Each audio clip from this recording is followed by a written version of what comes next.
En el nombre del Padre, y del Hijo, y del Espíritu Santo. Amén.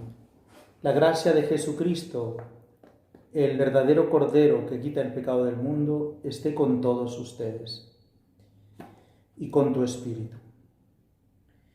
Queridos hermanos, continuamos con estas catequesis sobre la Eucaristía. En la catequesis anterior hemos visto cómo Abraham tiene un encuentro con un personaje llamado Melquisedec, que era rey de Salem, sacerdote del Dios Altísimo, y hace un rito que ofrece pan y vino después de que Abraham hecho unas guerras, y este Melquisedec hace este ofrecimiento, hace un rito que la Escritura le denomina según el rito de Melquisedec. Y hemos contemplado cómo este pan y vino clarísimamente prefiguran ya la Eucaristía, como Jesucristo, a él se le atribuye este sacerdocio según el rito de Melquisedec. Él ofrece pan y vino, que son las especies eucarísticas, las cuales son transformadas, el pan en cuerpo de Cristo y el vino en la sangre de Jesucristo, y que hasta el día de hoy pues ha alimentado a la Iglesia, nutriéndola, dándole la vida divina, porque este sacramento nos da la vida inmortal, nos sirve para esta peregrinación y también es prenda ya de la futura vida divina en el cielo, es prenda también de la resurrección. Por eso este sacramento es verdaderamente admirable. Quisiera terminar este apartado, o digamos esta mención sobre el Melquisedec y Abraham, haciendo referencia a la carta a los Hebreos, donde dice unas palabras muy bonitas que las atribuye la carta a los Hebreos, que hace una interpretación del Antiguo Testamento, las atribuye a Jesucristo, pero también en alguna medida también tienen relación con los sacerdotes ministros de la Nueva Alianza, con los presbíteros, con los ministros del sacerdocio de Jesucristo. Dice así, el capítulo 5: todo sumo sacerdote está tomado de entre los hombres y constituido en favor de la gente en lo que se refiere a Dios, para ofrecer dones y sacrificios por los pecados.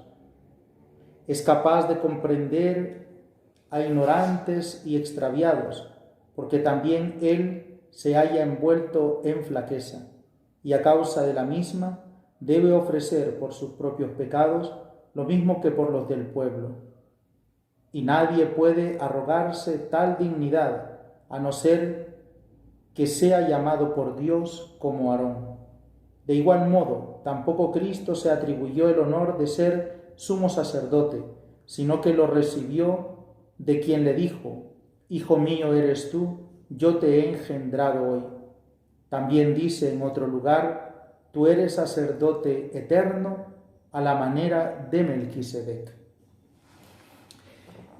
Dice este episodio, este trozo de la carta a los Hebreos, que todo sumo sacerdote está tomado de entre los hombres y constituido en favor de ellos, en favor de los hombres, en lo referente a Dios.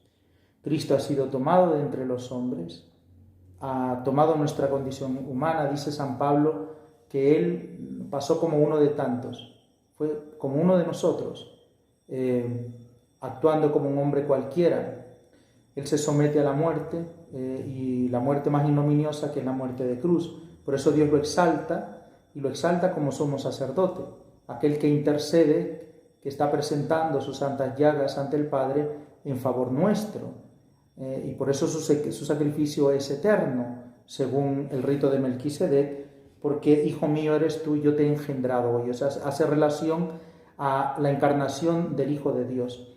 Pero lo que yo quiero resaltar es esto, lo de que ha sido tomado de entre los hombres, y Él también es capaz de comprender a ignorantes y extraviados, porque Él se halla envuelto en flaquezas. Es verdad que Cristo no cometió pecado. Él no ha cometido pecado ni encontraron engaño en su boca. Aquel que no cometió pecado, dice San Pablo, Dios lo hizo a expiación de nuestros pecados.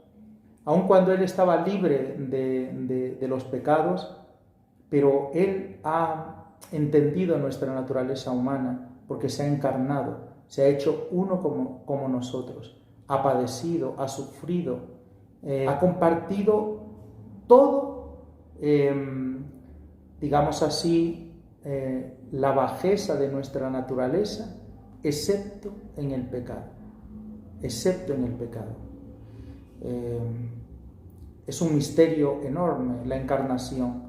No podríamos comprenderla plenamente, no la podríamos comprender, pero la encarnación ha sido fundamental para que Jesucristo fuera exaltado luego después de su pasión como Señor, porque Él padeció la muerte.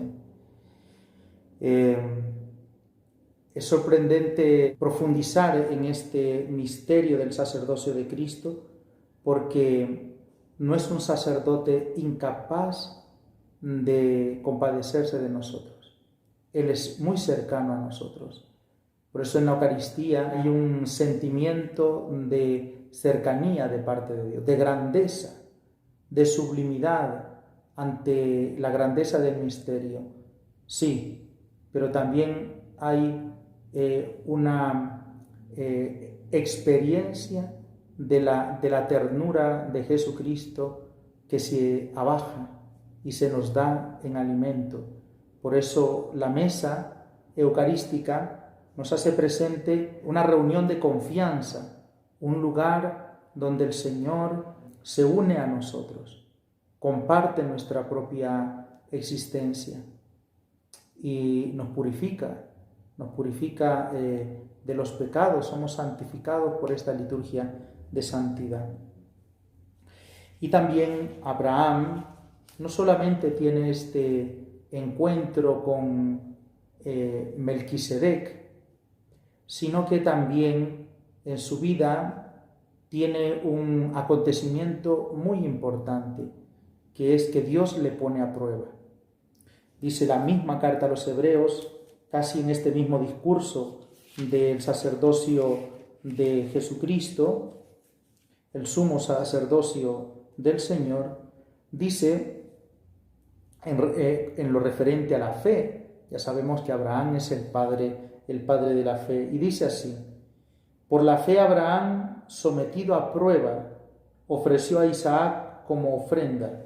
Él, que había recibido las promesas, ofrecía a su único hijo, respecto del cual se le había dicho: por Isaac tendrás descendencia. Pensaba que poderoso era Dios, aún para resucitarlo de entre los muertos. Por eso lo recobró como símbolo. Esta referencia de la carta a los Hebreos al sacrificio de Isaac, a este momento de la prueba de Abraham, es reveladora porque nos ilumina sobre aquel acontecimiento que tenía relación con la resurrección. Dice la carta a los Hebreos que Abraham ofrece a su hijo pensando que poderoso era Dios de resucitar a su hijo de entre los muertos. Y la resurrección de Jesucristo, pues, es un elemento fundamental de la Eucaristía. En la Eucaristía no solamente está presente el sacrificio de Jesucristo, que se inmola y derrama su sangre, un cordero inmolado, sino que es sobre todo la presencia victoriosa de la resurrección del Señor. Por eso todo es una exultación, porque Cristo nos pasa de la muerte a la vida, no nos deja en la muerte. No es un sacrificio para quedarnos en la tristeza, no, sino en la Eucaristía es sobre todo el sacramento de la Pascua, que nos pasa de la muerte a la vida, que nos pasa a gustar el don de la resurrección. Por eso Jesucristo va a decir en su Magna Catequesis del Evangelio de San Juan que Él es el pan vivo bajado del cielo, no es un pan muerto, digamos así, aunque la expresión suene un poco rara, pero es un pan vivo. El Señor está vivo porque está resucitado. No seguimos a un muerto, sino a Cristo resucitado. Por eso, con estas palabras de la carta a los Hebreos, yo les invito a poner nuestros ojos en la Eucaristía, poner nuestros ojos en el Señor resucitado, en este sacramento que nos hace gustar ya que Dios tiene el poder de resucitarnos a nosotros también de la muerte. Por eso dice Cristo: el que come mi carne y bebe mi sangre, habita en mí y yo en él, y tiene vida eterna, y yo la resucitaré en el último día. Me gustaría en el próximo video ver con mayor detalle el sacrificio de Isaac y ver y contemplar que ya allí, en ese momento de la prueba de Abraham, donde la fe es exaltada a su mayor plenitud, ¿no?, por la confianza que tiene Abraham, allí está presente también Jesucristo, que es el Cordero, Jesucristo que es el Cordero inmolado para la Pascua de la salvación. Hasta la próxima.